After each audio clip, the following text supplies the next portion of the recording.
What is it all for? Why are we all here? Is there a purpose to this life? What does it all mean? Hi, I'm Jade. I am obsessed with existential thoughts and thinking, and I have nobody to talk to them about. And I also feel like the people I have been talking to them about don't appreciate it. So here I am. With today's topic, we will be discussing what does it mean to be human? Does it even mean anything? These both being opinion based questions are obviously going to be opinion dependent. It's fair to say. This body is only ours to borrow. It's really only here to help us experience life from a human perspective. Just as if our body was that of a cat's, it would be to experience life from the perspective of a cat with completely different senses and awareness and motivation than that of humans. Being born human by many and most standards means to have won some sort of genetic lottery, beating out all other possible cells when entering the womb, but also to have won some sort of spiritual lottery as well that granted us this human experience. As in, not only did we manage to outperform our fellow sperms, but we also did whatever it is we had to do in order for a human life to be the form of which God's creations that we would emerge. Why did our Creator, God, and our higher selves determine that a human life and a human body would be what our spirit and consciousness embodies? It's possible it wasn't determined at all and just random. We have to say that. So the answer to those questions also depends entirely on what your spiritual beliefs or opinions are. But beliefs aside, there is a purpose that your soul and consciousness stemmed from that of a human sperm and not of a feline's. For whatever reason you believe, there is a point to being born human. Some of us become uneasy when pondering why we're here the way that we are, while others, curiosity spider senses tingle them into contemplation and wonderment. If you can guess, I am the latter of those two. And I'm guessing if you still are following, then you might be as well. So for now, let's get back to the question for those that like to question. Does it even mean anything to be born human? Well, depending on who you were born as, what family you were born into, and the decisions that you make throughout your life, the human experience can either be an incredible one, a deeply traumatizing one, or for lots of us, a lot of back and forth between the two before it eventually settles at the end of life as either generally leaning positive or negative, overall fulfilled or overall filled with regret. Well, just as anything else in life, everything only carries the meaning that you, the witness, the observer, give to it. So, in comparison to a cat's life, or any plant or animal for that matter, what are we able or meant to do while living these human lives? For whatever reason, our species is the only one to have evolved and developed the way that we have. There are many species that have one or more of the same capabilities, but no other species can do all that we do. I guess the same can be true of any species. Still, our commonalities are vast. Technically and scientifically speaking, our specific DNA is not that much different from all other forms of life here on Earth. You might have seen this graphic before or something similar to it. According to the Human Genome Research Institute, we are 60% genetically similar to fruit flies and bananas, 80% similar to cows, 90% similar to cats, and 94% similar DNA to dogs. And we don't even need to say which one we're 98.8% similar to because we already most likely know. However, logically, all of these percentage comparisons are admitting in their own existence that all living things are related to us. Moreover, all living organisms are related to each other. Let's drop the egocentric perspective here in the graphic and just surmise that, wow, there's not much DNA based on makeup alone that would need to be altered in order to change a species. From something like a monkey to a horse to by almost all of our standards would be quite a significant shift in species. However, given their genetic codes, the shift wouldn't be that significant at all. Something that I'm sure would excite some geneticists or some people interested in genetics, but for me, it sends me down another imagination rabbit hole. Like if we were some hyper intelligent species, aliens or something, it could almost be as if we were coding and would just input the sequence differently, and an entirely different species would emerge or manifest here on Earth.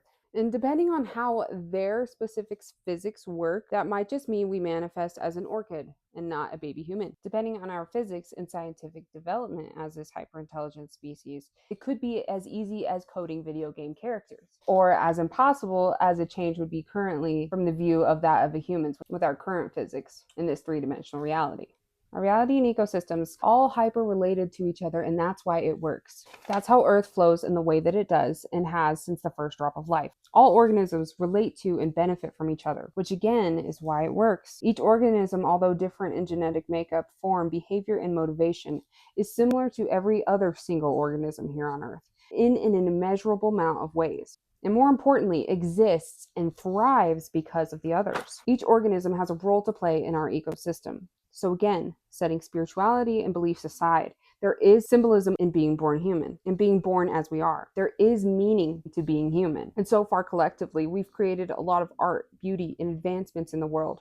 But also collectively, we've inflicted a lot of pain on one another. And not pain as nature would have it, killing or taking a life in order to defend or feed yourself or clan, but inflicting an immeasurable amount of pain on someone else or multiple someone else's in the name of gaining power or money, in ways that can only be descriptive as one species here on Earth: human. These are the qualities that separate us from others, the beautiful and the terrible. We've inflicted judgment, superiority, manipulation, enslavement, rape, abuse. I won't give specific examples from history, but they're there, and they're not hard to find or look for, nor think of in plenty. There are a lot of different meanings and interpretations our human footprints could inspire. And each human life differs, just as each species differs vastly in their forms and behaviors and motivations. Just as each organism has a role to play in our ecosystem, each human has a role to play in our own personal existence system. The point in history in which you experience the now, the present, also has to do with the roles we play among many other factors. Be it good, bad, ugly, everyone comes into your life for a reason. But if everything affects everything else, then it is my deduction that there is significance, if even minute, in being born in this body and in this life. If these factors apply on Earth and in our universe, then why wouldn't that extend to the intangible and the existential? Because let's face it, although we do not know all the other organisms' experiences of life, and who knows, they could even be more transcendental than our own human ones, even mundanely. Who knows? What if bats have hyper-realistic dreams, or they taste sweet, their sweet diet as spicy to their own taste buds? That makes sense.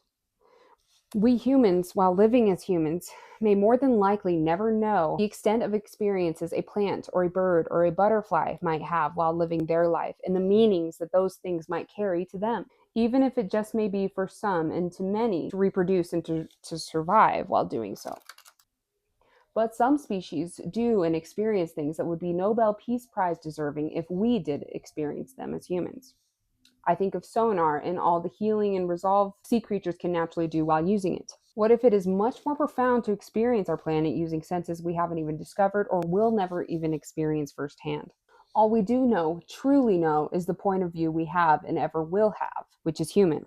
We, the majority of us, can only speak to a human perspective with certainty in the first perspective, as it is all most of us have and will ever know to the highest degree. And since this is what our primary state of being has been and arguably will always be, there alone lies our significance in this human experience. And since all relates to all, there is more than likely the same amount of significance and interconnectedness from species to species as there is significance and interconnectedness from individual human to human. If that generally is the law, rule, and fact of our ecosystem here on the only planet most of us will ever inhabit, then why wouldn't it also be the law, rule, and fact in regard to our relationship with each other as humans as we go throughout our human lives? If each living organism has a role to play in our ecosystem, then why wouldn't each human have a role to play in our existence system?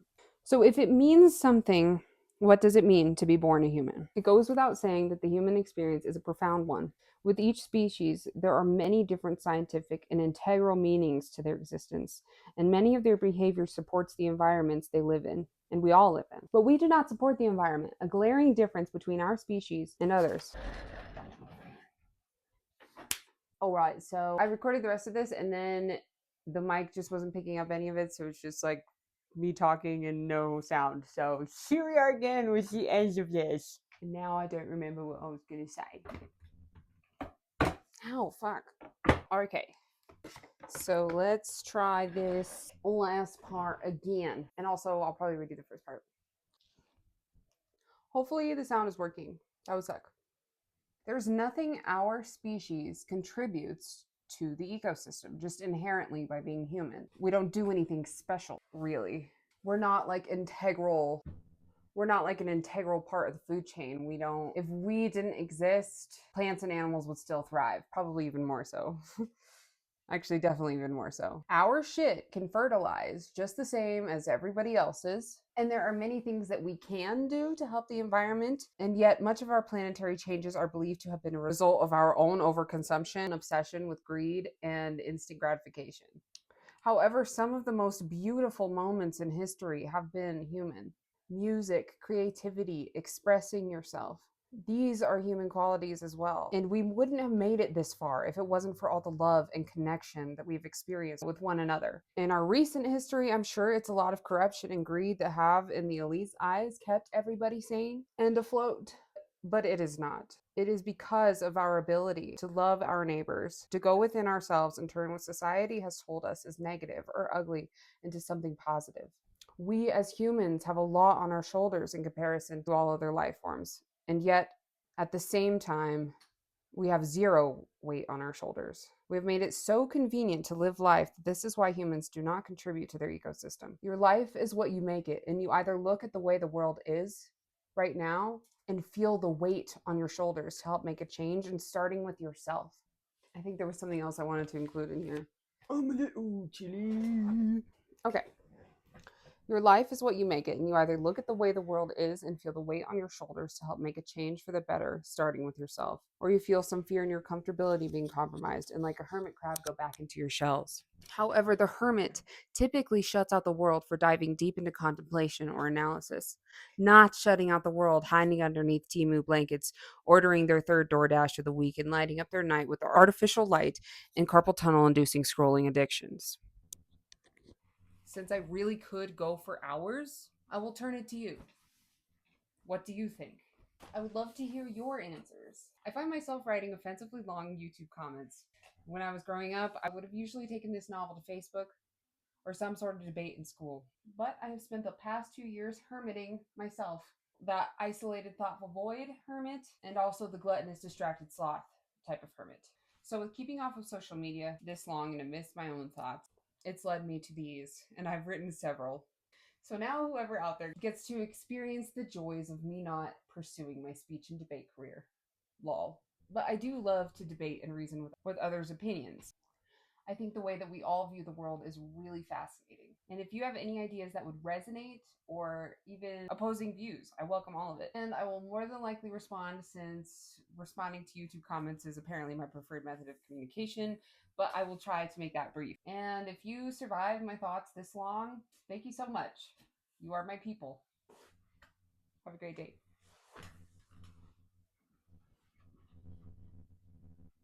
Oh, I forgot that the microphone was on my cup. Hopefully you heard that. And let's start again. All I'm waiting for is you. Yeah. Okay. Well, I don't really know the answer to most of those questions, but I like to think about it and talk about it.